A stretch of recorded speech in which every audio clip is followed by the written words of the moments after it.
Assalamualaikum warahmatullahi wabarakatuh. Halo guys, saya Nur Aini dari Fakultas Ilmu Tarbiyah dan Keguruan Program Studi Pendidikan Agama Islam dari kelas 3A Universitas Sains Al-Quran Jawa Tengah di Wonosobo. Ya, di sini saya membuat video vlog bertujuan untuk memenuhi tugas dari mata kuliah pengembangan lembaga pendidikan Islam yang diampu oleh Bapak Dr. Andes Nur Haris MAG. Ya, apa yang Anda pahami mengenai pengembangan lembaga pendidikan Islam? Pengembangan lembaga pendidikan Islam. Ya, kalau pengembangan itu memiliki arti suatu usaha untuk meningkatkan teknik, teoritis, konseptual, moral ya, untuk memenuhi kebutuhan ya melalui pendidikan ataupun pelatihan. Nah, kalau lembaga pendidikan Islam itu sendiri apa sih ya? Pengembangan lembaga pendidikan Islam. Kalau lembaganya itu berarti tempat ya, tempat atau wadah ya terjadi prosesnya pendidikan Islam serta terjadi proses pembudayaan ya yang di dalamnya individu juga dapat terikat dalam naungan lembaga tersebut. Nah, sehingga lembaga tersebut itu memiliki kekuatan hukum. Nah, kalau secara kuantitatif ya, intinya itu bagaimana ya menjadikan pendidikan Islam itu menjadi lebih besar, lebih merata, dan meluas pengaruhnya dalam konteks pendidikan. Nah, kalau secara kuantitatif itu intinya bagaimana menjadikan pendidikan Islam menjadi lebih baik, bermutu, berkualitas, maju ya sesuai dengan ide-ide dan nilai-nilai dari pendidikan Islam itu sendiri ya, sehingga dapat membantu ya proses pembangunan nasional itu. Nah, kalau sesuai disiplin ilmu ya pengembangan lembaga pendidikan Islam alias PLPI ya, saya singkat jadi PLPI. Nah, itu kalau dikonotasikan itu bisa juga ya diartikan sebagai manajemen pendidikan Islam gitu ya. Jadi suatu proses perencanaan, pengambilan keputusan, pengorganisasian, memimpin, memotivasi dan mengendalikan sumber daya manusia, sumber daya finansial ya, dan fisik dan informasi dari suatu organisasi untuk mencapai tujuannya ya secara efisien dan efektif. Oke, lanjut untuk objek atau sumber daya yang menjadi kajian dari pengembangan lembaga pendidikan Islam atau manajemen pendidikan itu apa saja ya? Nah, itu kurang lebih itu ada 7 ya. Jadi ada 7 M ya. Untuk M yang pertama itu man ya. Man itu manusia. Nah, manusia itu merupakan unsur yang terpenting ya agar dapat mengelola dalam manajemen pendidikan Islam. Nah, pengelolaan yang biasa dilakukan adalah seperti mengorganisasikan manusia dengan melihat apa yang menjadi keahlian orang-orang tersebut. Nah, untuk M yang kedua adalah money ya, money atau uang kita. Jadi manajemen ini diperlukan ya untuk mengendalikan ya pendanaan dan pembiayaan ya agar tidak terlalu boros ya. Jadi uang itu digunakan sebaik mungkin ya, seperlunya saja ya. Nah, untuk yang M yang ketiga itu ada materials. Nah, materials ini dalam manajemen itu berguna untuk ya agar dapat membentuk suatu kurikulum ya yang berisi panduan dasar ya untuk mentransfer ilmu dari guru ke muridnya. Nah, untuk M yang keempat ini ada metode. Metode ini adalah sebuah cara ya, bagaimana cara yang digunakan oleh guru ya dalam mengajar siswanya gitu ya. Jadi ini tuh setiap guru dan setiap sekolah itu memiliki cara yang berbeda-beda ya. Dan untuk M yang kelima itu ada mesin ya. Mesin yang dimaksud ini itu untuk mempermudah proses belajar mengajar ya. Seperti mungkin ya proyektor gitu ya. Jadi harus dijaga dengan sebaik mungkin ya, dijaga dan dirawat agar tidak mudah rusak ya. Untuk M yang keenam itu ada market ya. Market itu biasanya tuh identik dengan pemasaran gitu. Nah, market ini menjadi salah satu kunci ya dari agar kita bisa tahu besar atau kecilnya suatu lembaga itu ya, karena target pemasarannya itu adalah masyarakat ya, masyarakat agar mau ya menyekolahkan atau membuat anak-anaknya itu untuk bersekolah ataupun mengenyam pendidikan pada lembaga tersebut. Nah, untuk M yang ketujuh itu menit ya. Menit yang dimaksud ini adalah waktu ya. Karena waktu dalam proses belajar mengajar itu terbatas ya, maka sebaik mungkin kita harus menggunakan waktu tersebut secara efisien dan lebih efektif. Oke, lanjut bagian dari tujuan ya. Tujuan manajemen pendidikan itu apa sih? Nah, tujuannya yaitu ya untuk memperoleh hasil yang maksimal ya, dengan menggunakan seluruh aspek-aspek pendukung yang sudah tadi saya jelaskan ya. Ada money dan kawan-kawannya itu ya, baik SDM ataupun aset-aset ataupun finansial ya, yang telah diatur dalam perencanaan sebelumnya gitu.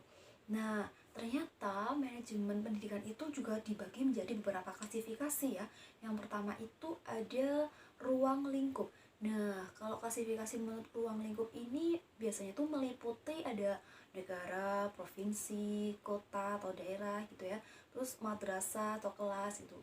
Nah, ada juga klasifikasi menurut objek garapan.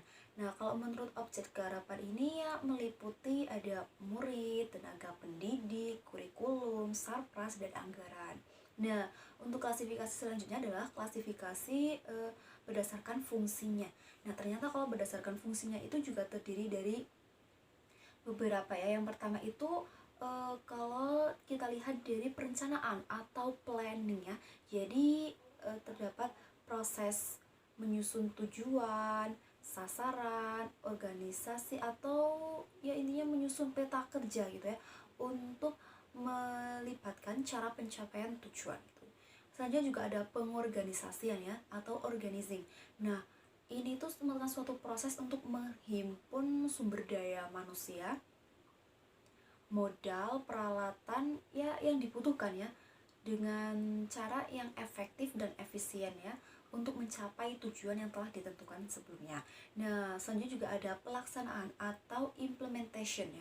Pelaksanaan atau implementation ini menggerakkan sumber daya manusia ya, untuk menghasilkan efisiensi dan efektivitas hasil kerja gitu. Nah, selanjutnya juga ada pengawasan atau controlling. Nah, controlling ini hampir sama dengan tindak lanjut ya. Tindak lanjut dari perbandingan antara hasil dan perencanaan yang dicapai itu sama enggak sih itu. Nah, selanjutnya dari klasifikasi bagi menjadi dua, ada mikro dan makro. Nah, kalau mikro itu ya seperti manajemen kelas. Nah, kalau makro itu, makro kan besar ya. Besar berarti meliputi seperti manajemen lembaga pendidikan Islam gitu. Nah, guys, ternyata PLPI juga memiliki artian lain loh ya. Dapat juga diartikan sebagai keniscayaan manajerial penyelenggaraan. Karena apa? Karena di dalamnya juga membahas ya mengenai fungsi pendidikan, perkembangan sosial, perkembangan manusia, tuntutan pasar, perkembangan profesi, dan adaptasi iptek. Itu, wah, ternyata pengertiannya banyak juga ya. Dari LPI apa, pengembangan apa, lembaga pendidikan apa, sama manajemen pendidikan, ternyata saling berkaitan satu sama lain ya. Nah, ternyata ada langkah-langkah untuk mewujudkan atau merealisasikan pengembangan lembaga pendidikan Islam itu apa sih? Yang pertama ya, kita harus tahu ya jenis lembaga pendidikan Islamnya itu apa, terus eksistensinya juga apa, terus peranannya juga apa, bagaimana gitu. Lalu ada juga tren pilihan masyarakat Islam terhadap pendidikannya ya.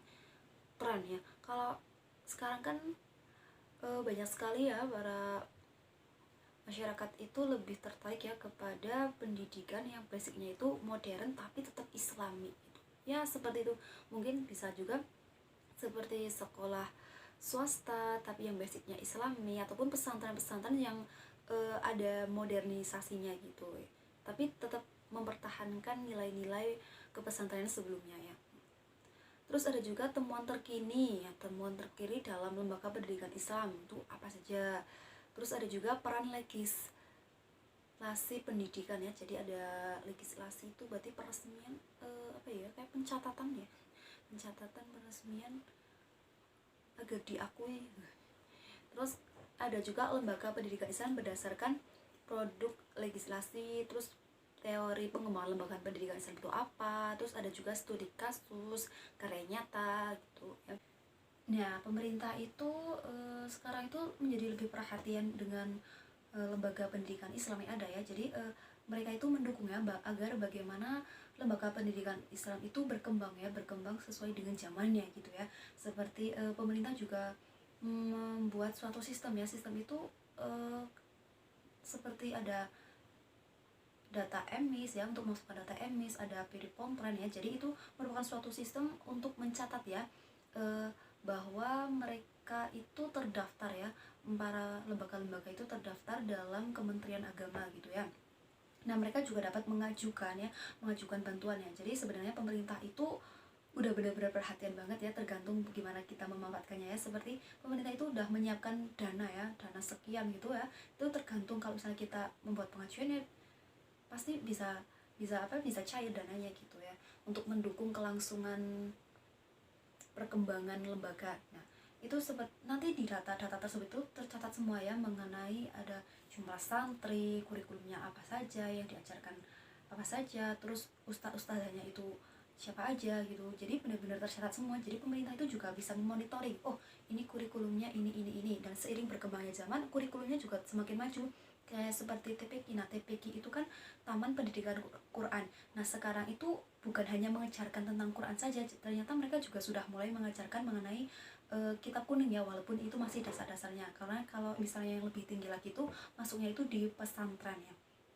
Nah, itu jadi ya suatu kemajuan. Nah, pesantren juga sekarang yang tadinya salaf sekarang ya juga masih salaf, tapi maksudnya ada beberapa tambahan gitu ya, tambahan mungkin mengenai materi-materi yang diajarkan. Nah, pemerintah juga tetap semakin perhatian ya terhadap itu pesantren salaf ya, karena pesantren salaf kan yang kita tahu kan biasanya kan gak ada pendidikan formalnya ya. Jadi kebanyakan itu biasanya fokus kepada pendidikan agama, tapi pendidikan agama itu ya juga gak kalah dengan pendidikan yang formal ya. Seperti misalnya ada ilmu falak ya, kalau mungkin di pendidikan formal itu ada ilmu seperti ya fisika, tapi fisika yang membahas tentang benda-benda langit dan perhitungannya itu ya, menurut saya nggak kalah sih. Jadi pemerintah juga sudah mengeluarkan ya adanya kesetaraan. Jadi berapa tahun itu nanti ada ijazahnya, tetap ada ijazahnya gitu. Itu salah satu bentuk perhatian pemerintah itu, dan juga cara memonitoring ya, dengan melihat data-data yang telah diinput oleh para lembaga tersebut gitu. Oke, sekian video vlog saya ya, kurang lebihnya mohon maaf. Wassalamualaikum warahmatullahi wabarakatuh. Dadah, sampai jumpa lagi.